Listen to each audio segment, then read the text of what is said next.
Hey, and welcome back to Fly Boys in Beaver Creek. We're here to talk some Wright State men's basketball, and we appreciate you being here tonight. Again, those maybe just joining us on the stream through WSURaiders.com and on WOAE Radio.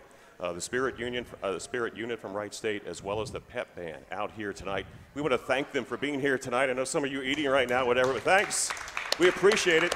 And what a student. I want to say this, after that win over Northern Kentucky, obviously one of the best games Coach Brown and I have seen in a long, long time in Wright State's Nutter Center, but I just want to say from the outset, that place was lit that night. Yeah. And I want to thank all the students, all the fans who came out that night, because that was just a fantastic atmosphere. I know, Coach, you appreciated it also.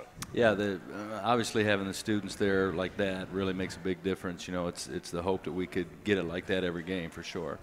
Well, you got games coming up now against Cleveland State and also Youngstown State this weekend. But let's talk a little bit more about that game on Friday night. Your team got off to a start where they were down by 16, but as you've always said to them, you said, listen, you know, you want to be in this situation. You're here at home. Do you really want to be here? And your team did not panic. They were able to get it down to single digits at halftime.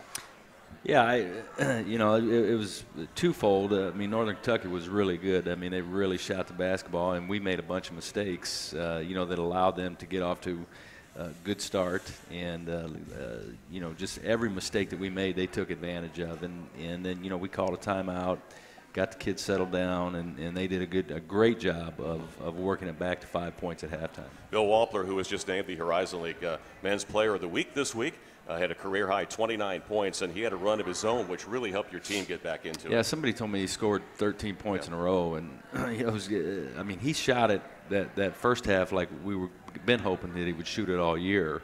And hopefully he'll continue to do that as this year goes on. But he shot it with a lot of confidence. He wasn't thinking about whether or not he should shoot it. The one time he trailed, you know, right into a three, one pass, and he just jumped up and shot it. And you know, when he made that, I'm like, that's what we've been looking for a long time. It didn't start off that way. His first three was an air ball from the corner. Yeah, he didn't get a great start either on offense or defense, but then he really got going.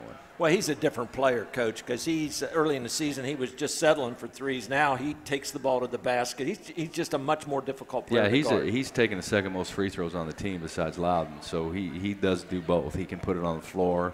He's physical when he drives, and he shoots the ball. That's one thing you guys do so well is you play defense without fouling. I mean, I was just looking. You've committed almost 100 less fouls than your opponents. And both the teams we play this week have committed almost 100 more fouls than their opponents. So, I mean, that's a big, you know, it's a minor little thing, but it makes a big difference. Yeah, and we've talked about this before. To me, it's the whole free throw line thing. We don't want people on the free throw line, so don't foul. And, you know, so when a guy puts the ball on the floor and drives and he's aggressive, stay in front of him. If you can't, then trust that your defense will help, but don't just foul him for no reason. Because the more fouls we get, they add up. Then people get to the free throw line, and that's how people really add up on their score. The other thing is, did you think before the season started that your team would be this good an offensive rebounding team? No, not necessarily. I didn't. I mean, because I knew a lot of times we'd play small. But you know, Allen's one of our best offensive rebounders. He just is relentless. You know, and Loudon, if he's not leading the league, he's got to be one of the top guys. But a lot of his are his own misses that he goes and gets. But he does have a good nose for the ball, and we had some very good offensive rebounds, obviously, late in that game. Well, at the game started, I think the first 4 offensive rebounds Northern Kentucky got were rebounds I thought just bounced into their hand. It didn't have anything to do with what we were doing. They just got lucky bounces. And then we ended up the game with, I think, 9 or 10 offensive rebounds. Yeah, and Northern Kentucky's the top rebounding team in the league. And I think both games we've beaten them on the glass. Yeah, we knew going in the game that what we call the 10-foot zone, the TFZ, is where all the action is for us. We don't want to let them score at the basket. We want to win the rebounding advantage. We want to get to the free throw line more. Well, turnovers in both games this year a little higher than you want to see. Yeah, but you forced turnovers. I know. Yeah, it was. I think it was 15 and 15. Right. But we've been turning the ball over here the last 3 or 4 games a little bit too much for me, and so that's been a point of focus for us starting today. And a lot of it has to do with inside. Loudon has had some turnovers. And yeah, Loudon turns it over, in my opinion, way too much for a guy that doesn't touch the ball that much. He had 4 turnovers, and like I say, he probably threw 4 passes. So he's got to do a better job of taking care of the basketball. He's obviously a focus. He's a focus for us to get him the ball. He's a focus for the other team. but I would like to see him take better care of the ball. Yeah, you seem to be a little bit surprised. You say you look at the box score, he had a double-double anyway, but like you said at the end of the game, you said you thought he can play much better. Yeah, and I think he'd be the first to say that he could have played better. He could have played with more energy, better focus. That's what we talked about at halftime, and the film shows that. The film shows that he could have done a whole lot more. Well, you look also at your team's defense, especially in that second half. It wasn't that you were doing anything different. You just give Northern Kentucky credit in that first half. They hit some pretty good shots. Some of it. We were better defensively. We gambled less. We were way better in transition. In the first half, we were really bad in transition. And, that's one of Northern Kentucky's point of emphasis against us in particular is to play fast, beat us down the floor, make Loudon run all the time, make Cole run all the time. They're trying to wear our guys down.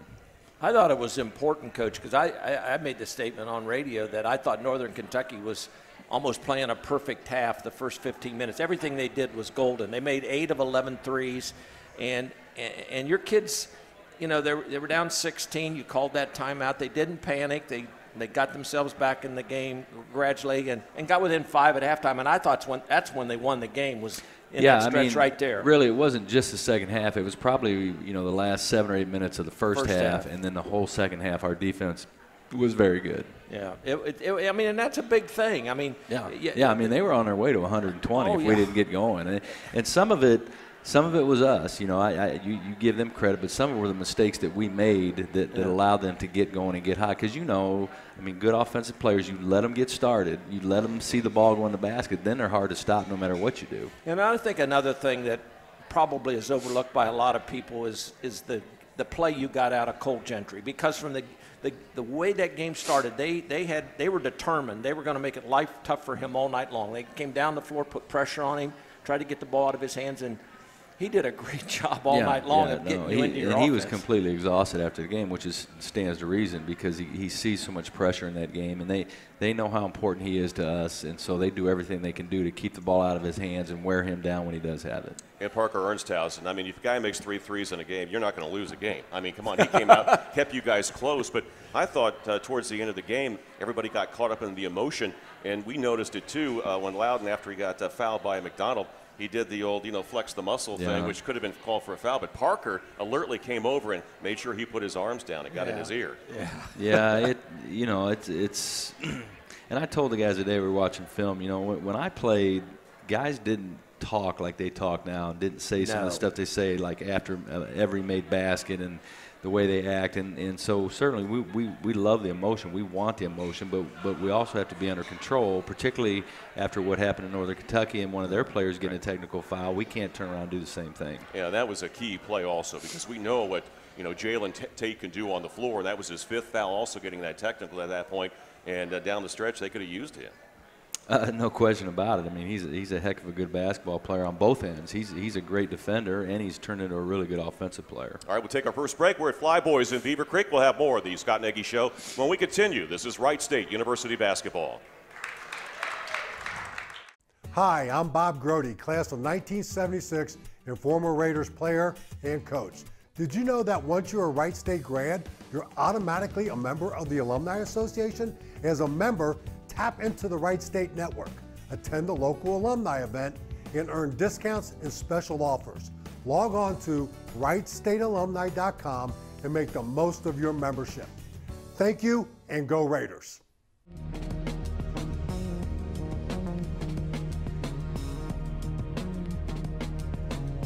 And welcome back to Fly Boys. Yes, the Spirit unit here along with the Wright State Pep Band joining us here tonight. Good crowd as we bring you the Scott Nagy Show. We have one more scheduled for the end of the year. Right now it's March the 4th. Who knows, maybe things could change, but we will definitely keep you updated. You can always get your Raider news at WSURaiders.com, keeping you up to date on all things Wright State. Jim Brown with me here tonight, joins me in all the broadcast, and Coach Nagy, we talked about the energy in that game the other night, and Coach and I talked about it the whole time.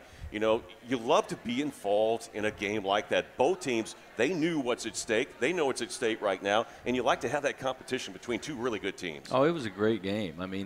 Just from a fan perspective, regardless of who you're for, and obviously when you win, it's easy to say that. But I think it was it seemed like it was a fun game.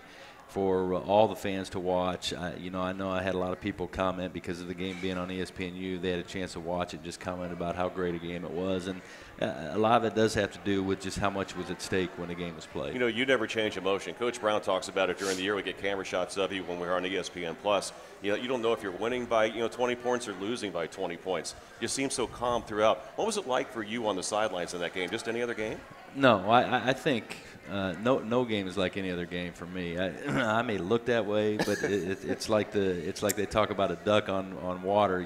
They look calm up top and down below they're not, and that's a little bit how I am. The way my stomach turns and some of the things that go through my mind and some of the things I say to Coach Cooley, he might be the only one that hears them. Like I say, I've just done a better job of not expressing my negativity to the players so they don't always hear it. What was it like for you as a young coach when you first started out? Was it always that way too? Yeah, no, I was more emotional. I yelled at the officials a lot more. I was just like a little kid out there, honestly. And so I think over the years I've learned a couple things. Number one, stay away from the officials as much as you can and let them do their job. And then number two, don't pour all your negativity out on the players. And that's something that you talk to your players about, and you want them to be the same way on the floor too, and not talk about the officiating. We play too many games. This is not football where once a week you got to get up emotionally. We play so many games. We're going to end up here playing 31 before the tournament starts, and so there has to be a level of calmness. You can't get too high, you can't get too low, because there's just so many emotional things that happen in a season.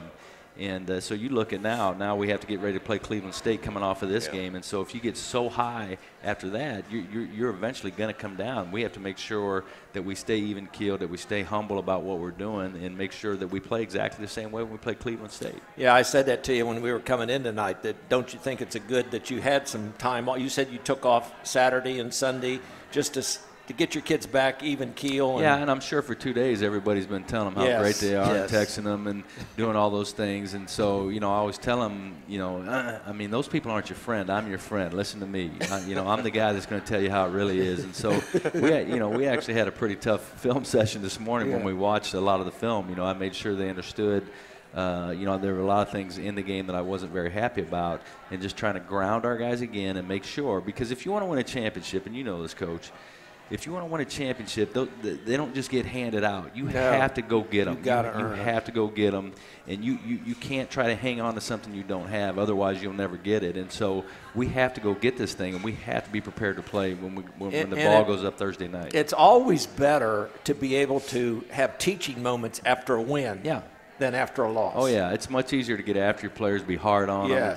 And they're all sitting there thinking, man, what the heck's wrong with the coach? We won this basketball game. But I want them to understand, just how important this is, how hard we've worked to get to this point, and let's make sure that we go get this thing. Don't you find – I'm sorry. No, go ahead. Don't you find yourself sometimes as a coach having to be an actor, acting like you're more upset than you really are, sometimes, just to make a point? Sometimes, and I know, like, I'm not trying to act this week, but I'm making sure that, I told the players that there are times where looseness is good. Like, sometimes you get in a big game, you don't want your guys tight. You want to be loose. Now, I don't want them to be goofy. There's a big difference because goofy. I've seen goofy is exactly the same thing as being tight. They're just trying not to be tight. But when we prepare for Northern Kentucky, if we're a little bit loose, I'm okay. But as we get ready to go into this next game, I'm not interested in any looseness. I want our guys paying attention to detail, making sure they're doing what they're supposed to be doing, and not messing around at all. And along those lines, you look back to last year, you had a little adversity when in that last weekend of the season, lost at IUPUI, went up and had to win at UIC, and they did that. The guys that were here, a lot of them are back this year. Can they look back at that as about how they have to go about preparing themselves? And Parker and I talked about that. We're pretty close to the similar situation.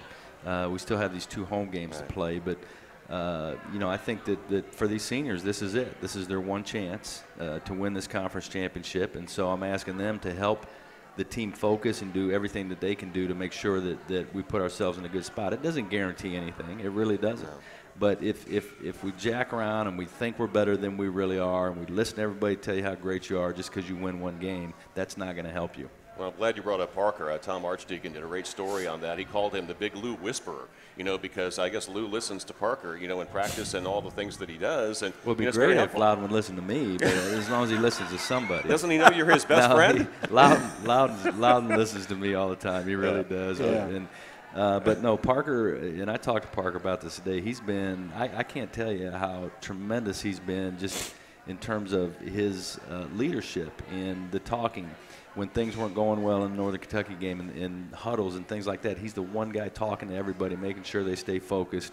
He's the one guy that is always talking on the floor. He's been tremendous really down here, down the stretch. You could see the excitement in him, the emotion in him in that game also, and the guys see that. I haven't seen a lot of that out of him, and he's always really steady. Yeah. He's a lot like you are, but it was great to see that emotion. I think he knows when it's time to be able to turn it up. Well, this is important to him, and he knows this is his last chance, and he's doing everything he can do to help us win the conference championship. And so, too, is Alan Best, as well as Mark Hughes. Oh, Alan had a couple great plays. Yes, he did. Just hustle plays. Big time. Just rebounds that you just have to fight for. He just did a tremendous job.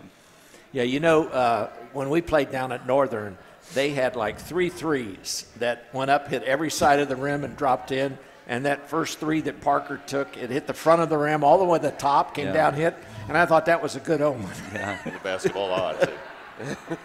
Yeah, and the threes were great out of Parker. We'll take those, but he helps us with so many other things. Yeah, he sure does. He sure does. I mean, and as a coach, you appreciate that. Sometimes fans don't see all those things behind the scenes that a guy does to make your team better. No, we depend on him a lot for a lot of things, for some things on the floor and some things off the floor. Well, you're getting back to Bill Wampler, who, again, people know he was the Horizon League Player of the Week this past week for the great game that he had against Northern Kentucky. But you decided midway through the season to go ahead and have him come off the bench. And we've seen real maturation. But it takes time. You got to remember, too, he's a transfer coming in, having sat out for the year. But now you can just see him playing with so much confidence, doing everything on the floor for you. Yeah, and I honestly don't know if bringing him off the bench made that big a difference. I think it just kind of gave him a reset from where he was.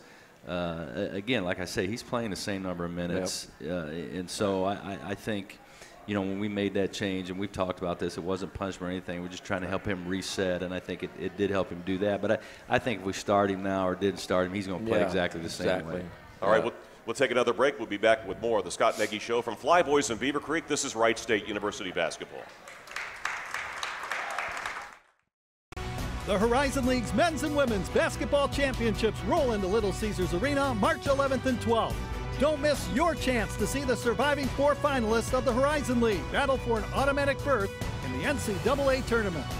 $15 general admission and $25 two-day passes are on sale now. Don't miss out on the madness. Visit horizonleague.com or call 313-471-7575.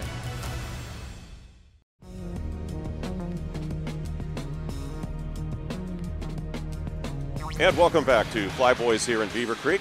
And we're in the last segment with Coach Nagy coming up at 6:30. We'll be talking with baseball and softball coaches here at Wright State University as they have already got their seasons underway. We look forward to that. And Coach Nagy, the next opponent on the schedule is the Cleveland State Vikings, team that you beat in the Horizon League Championship tournament last year, and a team that's starting to play a little bit better right now. They nearly beat UIC 2 games ago, and they're coming off a victory here in their last game. Yeah, they won 2 out of their last 3 and then almost beat UIC. And like I say, it's a little bit like what they did last year where they struggled early, and then late in the season they played great. And they're starting to do that now. I think, again, when we look at their team, they're still very young. They play a lot of freshmen and sophomores.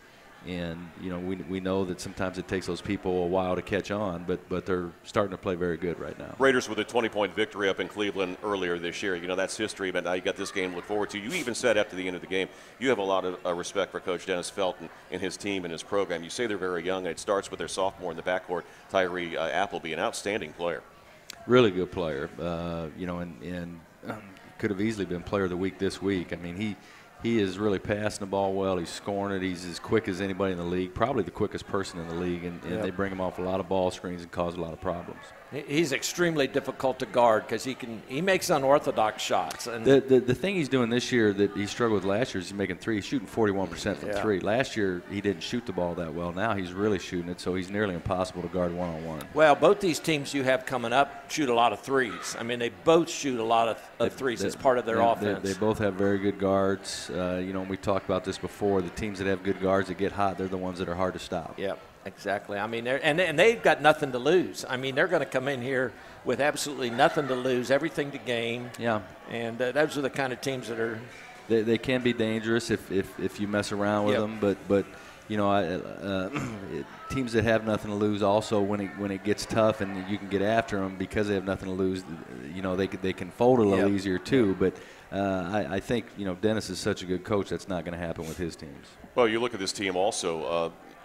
Like Coach said, they're going to come in here and they're going to think that way. But what about the mindset of your team? You've already talked to them during this film session this week. There's only so much I can say. It's up to the players. One of the things that's important to me, and I want to be important to players, is this is the last home weekend for our seniors, and we want to make sure that we send those guys out right, that we play well, and that they have good memories about the end of their career. And so, I think for the guys that aren't seniors, we want them very focused in doing what's right for our seniors. Especially this year, too, because you relied on 3 seniors who were starting, 3 of the 4 of the seniors on your roster. Yeah, and we rely on them a lot. Some people look at it and may think that we don't, just because if you're looking at points, then you're not necessarily going to see that from those guys. But they do a lot of stuff for us, and we've relied on them very heavily. I've gotten to coach them for 3 years, even though we didn't recruit these guys, but they feel like they're our guys for sure.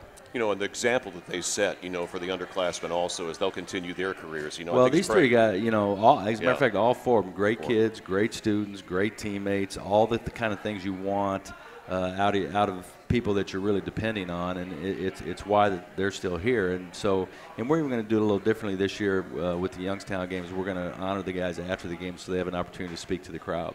Oh, that'll be nice to hear, because we've done that here in the past, too, and the fans have great feedback on that, Coach. Yeah, and so, it'd be important that our fans get out there, honor these guys, and stick around after the Youngstown game so that they can hear from the seniors. And with that in mind, I don't know if you saw it or not, but go to WSURaiders.com. What a deal this weekend. You got to help this team. What an atmosphere, that we had on Friday. Let's do it again against Cleveland State and Youngstown State.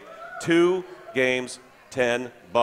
All right? Tell your friends. Everybody in the neighborhood, get out there. It's a great time. I've been hearing from a lot of people that they said that was their first game this year. First of all, I said thanks, but then I said shame on you. Yes. All right, because you look at a team like this and how well they played. Of course, maybe we're being biased because, we see them all the time on the road and at home, but they are really playing extremely well right now, and they do feed off, what you're able to bring out there. And it's a good time also, to the staff at Wright State, the administration, done really a great job here. I think here as we go down the stretch, it's been very helpful for your team, and I know you appreciate it, Coach. We do. We definitely do, and I think it's important for the students. Definitely, hopefully they'll get out there because they tend to make the most noise. All right. Coach Brown, any final thoughts? I'm looking forward to it. It's a big weekend, and the 4 seniors, it's their last. Hard to believe. It's hard to believe. It goes by so fast. It does. It does. You tell kids that, but until they go through it, it's just a big week for them. All right, Cleveland State, 7 o'clock is the tip-off at Wright State's Nutter Center on Thursday. You be there, we'll be there, and we'll be back in just a few moments. We'll be talking with softball and baseball at Wright State when we return to Fly Boys here in Beaver Creek. This is Wright State University basketball. Hi, I'm Bob Grody, class of 1976 and former Raiders player and coach. Did you know that once you're a Wright State grad, you're automatically a member of the Alumni Association? As a member, tap into the Wright State Network, attend a local alumni event, and earn discounts and special offers. Log on to WrightStateAlumni.com and make the most of your membership. Thank you, and go Raiders.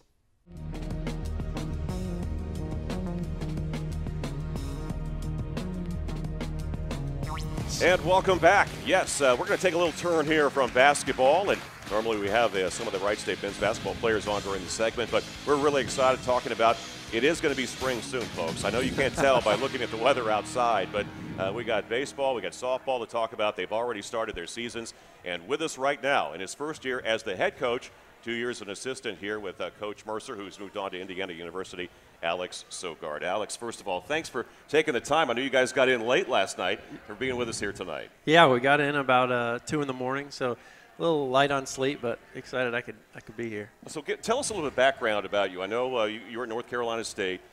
You came here as an assistant with Coach Mercer a couple years ago, had been the pitching coach, right. Took over, when he left. But we were talking before we went on the air here that you were a member of the Oregon State baseball team. The first 2 years they went back-to-back in the College World Series, and you happened to be there when Wright State played in the Corvallis Regional, although you were being redshirted that year. Right. Talk about that, especially when you came here to interview with Coach Mercer. Yeah, it's kind of funny. When I first got on campus, I met with Coach Mercer down at the field in the coach's office, and the first thing I saw was a big 2006 Corvallis Regional sign. And the first thing I told him, I was like, hey, I was there for that regional, so kind of small world. But I grew up in Phoenix, Arizona. I went to Oregon State out of high school, was part of their back-to-back national championship teams. Incredible opportunity. I ended up transferring to NC State down in Raleigh. I played there for 3 years and then was fortunate to play about 7 years of pro ball. And then, Coach Mercer took a chance on me a few years back, and, excited to be here. Well, you look at your career and, the minor leagues, you were very close to, getting up to the big leagues. Correct me if I'm wrong. I believe you were drafted by the Arizona Diamondbacks. Is that correct? Yeah, Houston Astros Diamondbacks too? and then by the Houston Astros. Yeah, so I spent majority of my pro career with the Houston Astros organization. What was it like for you? You go from a big program like Oregon State, NC State in the same situation, and then you go into pro baseball. Talk a little bit about that, because anybody who plays baseball, especially at this level, that's where they want to get. Sure.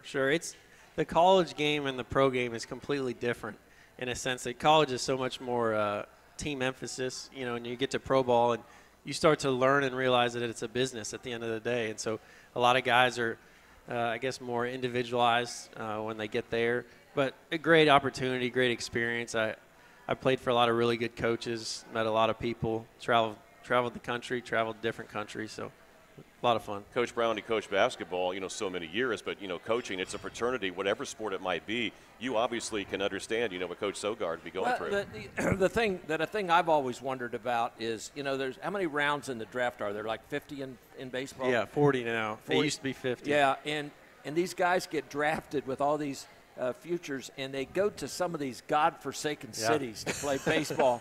There's not even a McDonald's or a Taco Bell there. I'm right? Yeah, usually the Applebee's is kind of the Ruth Chris of the minor leagues. Yeah. That's funny. What was it like, though, when you first started out? Was it rookie ball for you? I went to short season up in New York Penn League, which was a great league. It's had some good stadiums. It really would depend on the league. Some of the teams in different leagues are older stadiums, so they've been around forever. Other leagues are newer parks, so it's kind of hit or miss. All right, take me back to when you got the call after interviewing once Coach Mercer decided to go to Indiana, and you found out that you were going to be the new leader of the Raider gang. Oh, I was excited. I was a little in shock. I was at a loss for words, but very excited because we have such a great group of guys, and so I was glad I was able to stay here.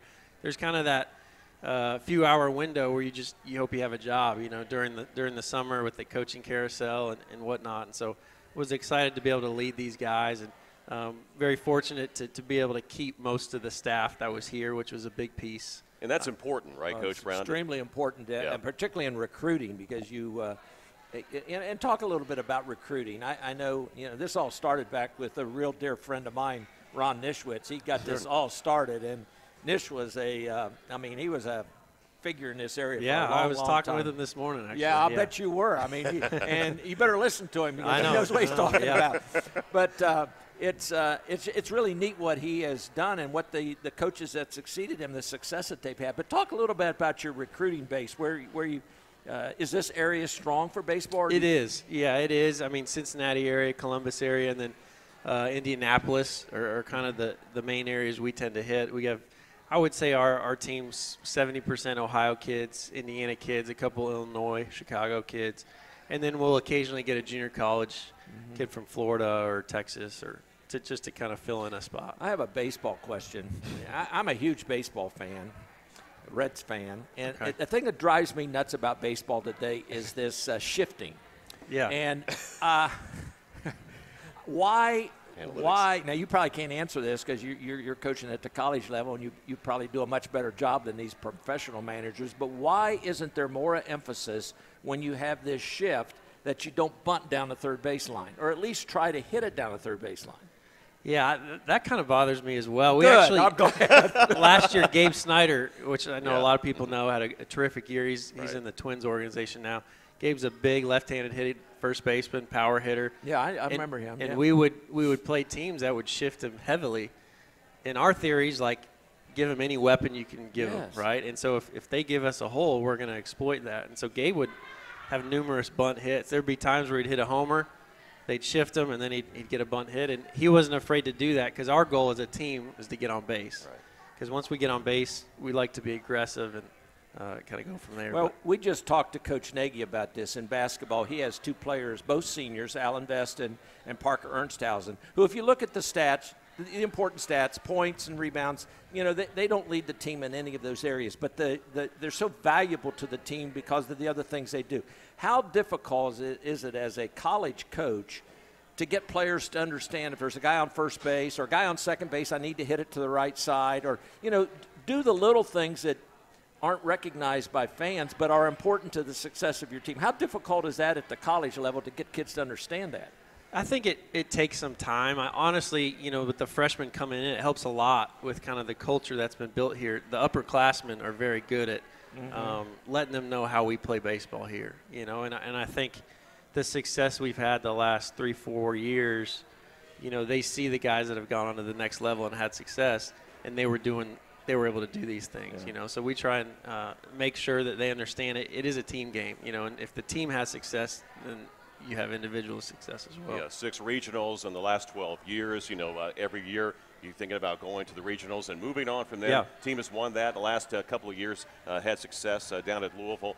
But you talk about the players. Now you got the program to a point to where a lot of the freshmen that come in, you were able to redshirt them. Right.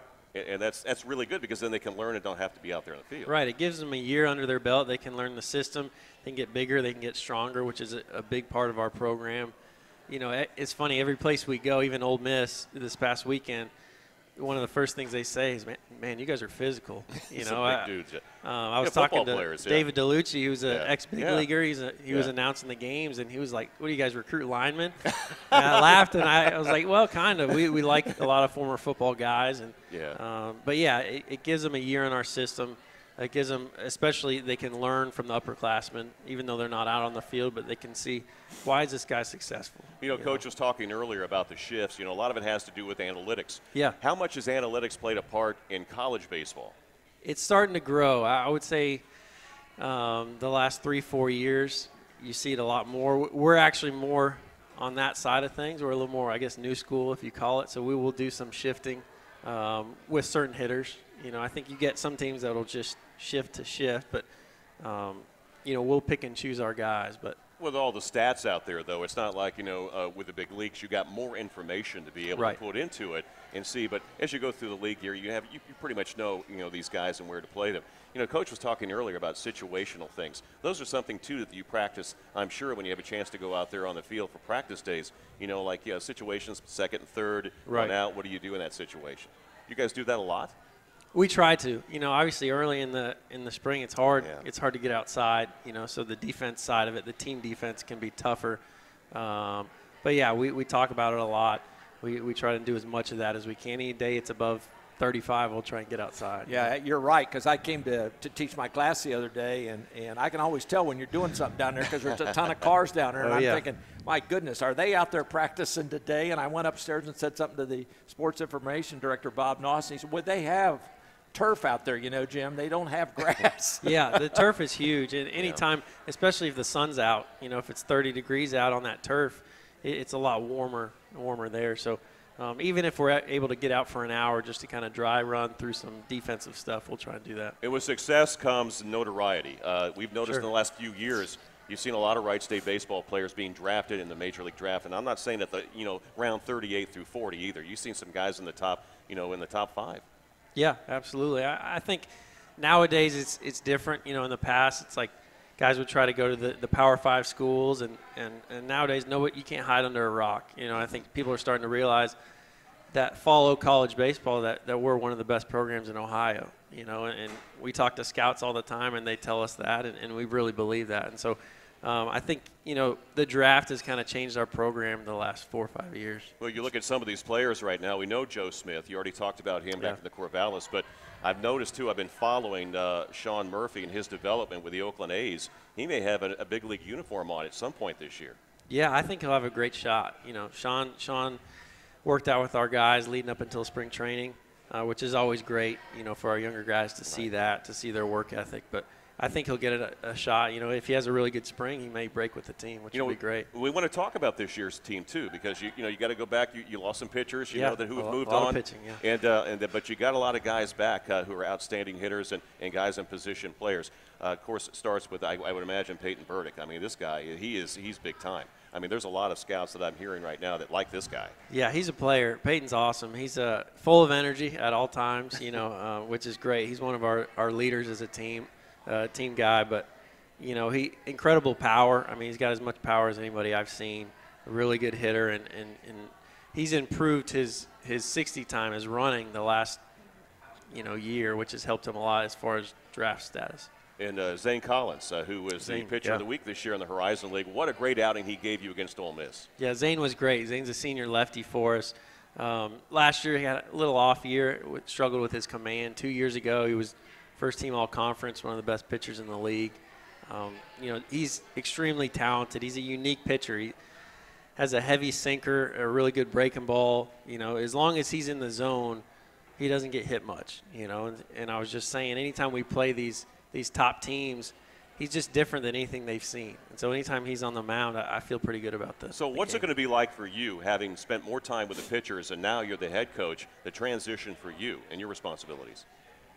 There's a few more responsibilities, but I think that's why it's important to have a good staff, that I can trust. And my staff's really good. Coach Tallarico runs our offense, and I give it to him, and I trust him, and he does a really good job with our guys. He also has a book out, does he not? He does. Yeah. He does. Yeah. I actually bought it the other day. He He got mad at me for buying it, but I wanted to support on base him. running, right? It's on base running. That's something we're. The last few years we've been top 5, top 10 in the country in stolen bases, so we try to be very aggressive. Well, you got done playing the number 10 team in the country, Ole Miss. Now you move on to Oklahoma State this weekend. Yeah. What a schedule you have this year. Yeah, we like to start with a tough schedule. I think our guys tend to thrive in those environments. They're real competitive kids, and 2, we find out what we need to work on. I think at the end of the year it's going to help us playing these tough games early. Well, Coach, best of luck to you. We run out of time. We're going to be talking softball here in just a moment, but we'll be seeing you. I appreciate We'll be out there at those games, and Bob Grody said to say hello. He's a former Hall of Famer here too, and he looks forward to the season coming up with you. Thank you. Alex Sogard, thanks a lot for being with us here tonight, and we'll be back with more. We'll be talking Wright State softball when we return to Fly Boys here in Beaver Creek. This is Wright State University basketball. Recognized as one of Ohio's leading universities, Wright State offers a welcoming environment to nearly 20,000 students from all backgrounds, from all 50 states, and from 64 countries, with a dedication to service. Students pursue degrees in demand, such as accountancy, and are well on their way to successful careers, winning a national accounting competition an unprecedented 5 times. Our focus on ingenuity has made us one of Ohio's top research universities. We've developed a meaningful partnership to improve the diagnosis and treatment of neurological disorders, and a one-of-a-kind training facility for healthcare providers and disaster responders from around the world, one of our 6 Ohio Centers of Excellence. Our culture of creativity has made us a trailblazer for collaboration and innovation in the arts. Built on a heritage of innovation, Wright State University's positive impact is felt throughout our region and the world.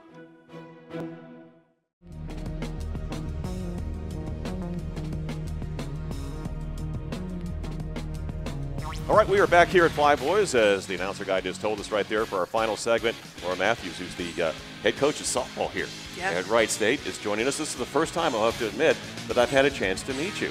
So Very here we nice are. to meet you. Here we are with headsets on. You got Coach Brown, the Hall of Famer, here right now. I met her earlier. I really did. Oh, you did? Okay. Well, yes. I met her Dave introduced us.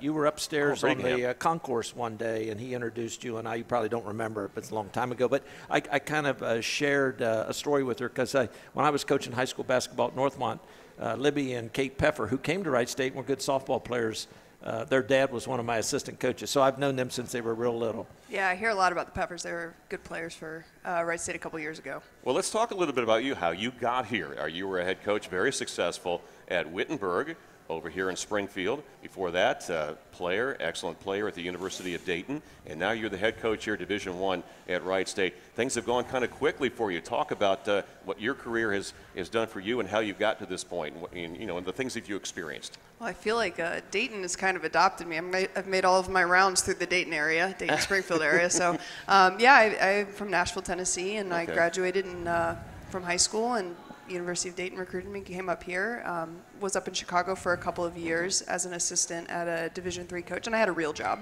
where I was doing business and things like that. That's less fun than what I do now. And then I was blessed to get the Wittenberg job and was there for 5 years, and now I'm here. Like Coach Sogard, we talk with him, but also, with you with softball playing this time of year, the weather in this part of the country is something, you have to deal with. I mean, you've been, at Dayton, you were at Wittenberg, and now you're here. What are some of the things that your team does? Obviously, you're going to play a lot of games away early, like you already have. You're 2-3 at this point, and then you've got some more games coming up this weekend. But what's it like for you and your staff to be able to put together, get your team prepared for the league? It's tough. We practice over in McLean Gymnasium, and it's a rubberized surface, so the ball has a little bit of a predictable hop. So we've got to kind of try to make things a little bit more challenging for the women we coach. We were down in Birmingham a couple weekends ago, and it was the first time we had touched dirt since, I think, early November. So we were like, hey, guys, we have 8 minutes for ground balls in warm-ups. Oh, my gosh. So it was like cramming for a test a little bit, but, it's no excuses. Everybody in the Midwest, Northeast is experiencing it, and we think it makes us a little bit tougher. Fast pitch softball, you're seeing the popularity continue to grow and grow. You see a lot of games, on national TV. And, one thing I really like about it, I have some granddaughters who play also who are very young, but I've been watching a lot of softball, learning all the different rules, and things are different. Not quite obviously the same as, as baseball, but seeing the popularity grow and seeing the athletes, how much better they're getting. But one thing I do see, a lot of it relies on success. To be success, you've got to have one major pitcher. Yeah, it's there was a really interesting article that came out last week. They announced that softball was the 4th highest revenue sport in the NCAA last year. Really? I didn't know that. ESPN has very much bought into it. They love the speed of the game, how quickly we move between pitches, and we're really, as a coaching body, we want to make sure that we continue to be media friendly, making it an entertaining product, and the pitching is a huge part of it. I do think that with scouting technology and video, we're moving a little bit away from one pitcher to dominate. We're looking more now 2 to 3, building a staff, because we play a 3-game series. So it's really important that we have about 3 to 4 pitchers that we really trust to throw innings in important games. That's interesting, and I'm glad to hear that, because you see young ladies even in high school, some teams go with just one pitcher the entire season, and that's got to be really difficult. But of course, the way they throw in softball is a lot different than baseball, but still, I think that's got to be tiring, not only to your arm, but your legs and the rest of your body. Oh yeah, the legs and the core go often before the arm does, if your mechanics are good. So, last year, if you look at our stats, we had one pitcher who threw just an enormous amount of innings for us, and that's probably not the way we want to do it as we look to build our depth as a program. She was in phenomenal shape. She was, she treated her body well. She worked out and, cardio. She was getting good strength training. She was a senior, and she had built herself to that level. So it's possible, but, we're sitting here, we're watching film on these teams, and they know everything you're doing. You hit the midway point in the season, they start sitting on certain pitches. So we've got to be able to throw some different looks at lineups. I enjoy watching the College World Series. That's good. And I was watching a game last year, I think it went 18 innings, and the same pitcher was pitching all 18 innings. And I've always been intrigued because in baseball, particularly at the major league level, they go 4 or 5 innings and that's it. They're done. And these girls, because they pitch underhand, why are they allowed to? What's the motion different that's so different that you're allowed to pitch that many pitches and stay in the game? Well, I can, the radio might be tough to explain this. It helps a little bit with the visual, but if you were to put your arm over your head, right out in front of you, and then up over your head, you feel your shoulder tighten a lot. Our motion, we keep it in front of our body the whole time. And so if you just sit there and do that versus going overhand, you feel the different strain on your shoulder. So we try to make sure we've got the mechanics to where our arm can basically swing freely. We have a lot of pitchers that come in high school, middle school level that don't have those strong mechanics. Now they start to feel the fatigue in their arm that a baseball player would. So it's all about being technically sound in your mechanics, and you can go a while. You can go a while for sure. Well, what's the coaching like for? Because a lot of middle schools don't have fast pitch softball, do they? I mean, when do girls first get exposed to pitching at what age? I mean, fast pitch. You're getting it about 10, 11 years old. 12 and under, I think, is the age group that you're starting to see the kids throwing. It can be a not great experience. There's a lot of walks, but I think you get 1 or 2 kids for each team that can throw strikes consistently, and now it starts to be a little bit more fun. I think just the game in general has grown so much. There are, a great number of pitching instructors just in our area that are really helping kids. I mean, we've got Ashley Sharp, who graduated for us last year. She gives lessons. I know Allie Russell, one of the girls on our roster right now, she gives lessons. And so as the game grows, there are more people who are able to, convey the proper mechanics and teaching at that younger age. So we're starting to see the product is even better at that age. My daughter-in-law was a fast pitch softball pitcher at Beaver Creek, and she's a tiny girl when she was in high school. And I marveled at how fast she threw it for just a tiny girl. I mean, it was amazing. Yeah, it's pretty incredible. Softball's a sport. I was saying this earlier. Softball's a sport for all shapes and sizes. That's for sure. You're right. Yeah. Well, you talk about the fundamentals, and a lot more kids are playing. The popularity is coming, and you're seeing probably better athletes, at the high school level. But then again, once you get them, summer ball, different coaches they've had over the years. Do you see it that you have to really change some of the ways they go about with their fundamentals to make them even a better player? Yeah, I think that's why we make the big bucks, right? We take the. I'll take your word for it. We take the we take some of the core principles that we're looking for in the recruiting process: athleticism, hand-eye coordination, a sense of timing for hitters, and knowing. Additionally, the intangible stuff, the work ethic, the ability to be a great teammate, those are all the things we're looking for. We can fix a little hitch in your swing, right? We can fix a little tweak in your throwing motion for an outfielder, things like that. Those are things that we can teach and improve upon, because it's not always about finding the finished product. What do you look for when you go out and you start to recruit, a player? Are there certain positions? Is it arm? Is it actual, what they can bring you from every aspect of the game, or what? Yeah, I think pitchers are kind of their own animal. We're looking for, there are certain things that are difficult to fix. So that arm circle, right? They do that countless times. Well, if they've got something that we see as an injury risk, that might be a red flag for us. But we're looking for speed. We're looking for the ability to spin the ball at a fast rate, change speeds with a great off-speed pitch, things like that. In terms of a position player, now you're talking, okay, we've got to be able to see that athleticism so that they can, play well defensively. Can they hit home runs, right? So as we look to build our offense over the next few years, and we're going out recruiting position players, we like to think, can we see them a world in which they're hitting 10 home runs in a season or stealing 30 bases? And there are plenty of kids who can put the ball in play, right?